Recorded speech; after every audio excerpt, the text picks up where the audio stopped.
1, 2, 3. Blotches begin to reflect the serene under adequate condition. Contrast is to be captured. She probably thinks the same, similar but differing in ways from his. Look at her eyes. Maybe the aesthetic qualities are a mystery, but their value is apparent. Surely to sit facing mulberry bushels and forest pine under soft light would develop a mutual understanding between the two. Patience being a defining quality here.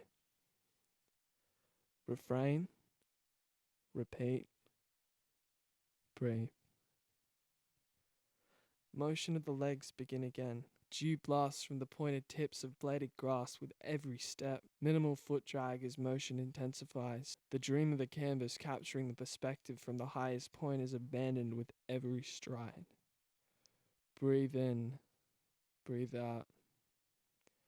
Anxiety settles as the distance traveled verges on strange. Perpetual motion. No refrain.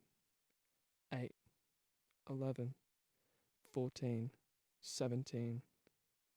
The light that penetrates the gaps where the leaves refuse to cover strobed violently as he continues past the satin finish of the mulberries and pine toward her. Inadequate spouts of breathless small talk start to spill, forcing her to ask for chill.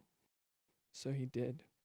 He laid beside her, panting in utmost chill, before partials of eloquence were to happen. Dialogue here is nothing more than the surface, but the notice of her features subverts his original intentions. Delusions of love and the capacity for it become phrased, but reality exists, and this is extremely weird for her. In the end, he dies and she dies, and whatever this moment was, it doesn't matter because it no longer exists.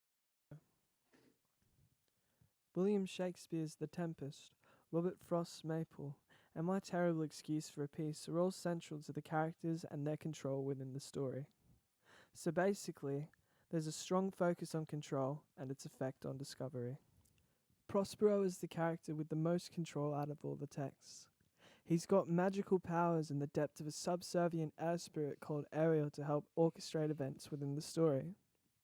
Following the opening scene where the chaos of an illusory storm seemingly consumes most characters of the play is an explanation.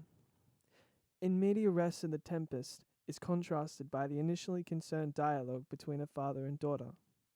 It should be noted that Prospero isn't intent on harming anyone at this point in time, as lines 25 through 32 suggest. In this scene, the audience is to discover the origins of Prospero and Miranda on the island, and of the relationships with Ariel and Caliban through dialogue. That power, though. Ariel reports back to Prospero to tell in verse of his flamed amazement to the ship during the storm in lines 195 through 206.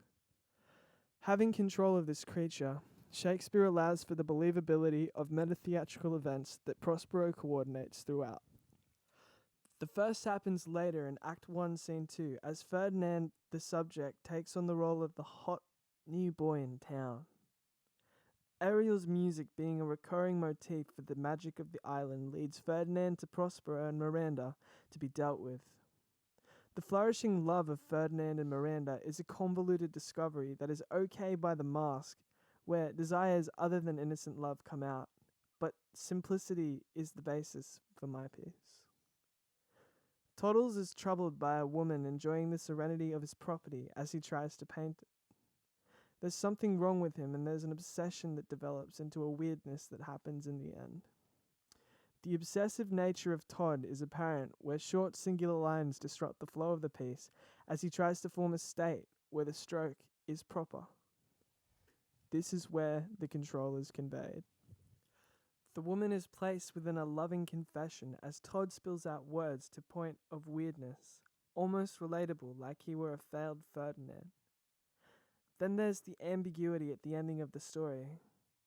Comparable to the ends of both the core and the related, the audience is left with a strange closure, where Shakespeare gives the audience a chance to participate as actors, and Frost leaves us with a grandfather talk on his personal opinion on meaningful names. My text just ends. It's not just to end, though, but to lead the audience to discover the truth about Todd. He was broken on the inside,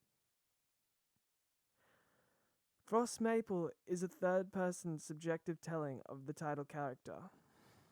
We follow her name crisis from her early childhood to past 25. What I tried to achieve was Frost's discovery in not discovering. Maple is unsure of the meaning of her name, as her mother gave it to her before she died, and her father had not a clue. Be a good girl. Be like a maple tree. The father's best guess to what her mother would say. Filled with these paternal phrases of unknown devastation, the audience views a growth in the character as the hunger for meaning lessens with age. We would not see the secret if we could now.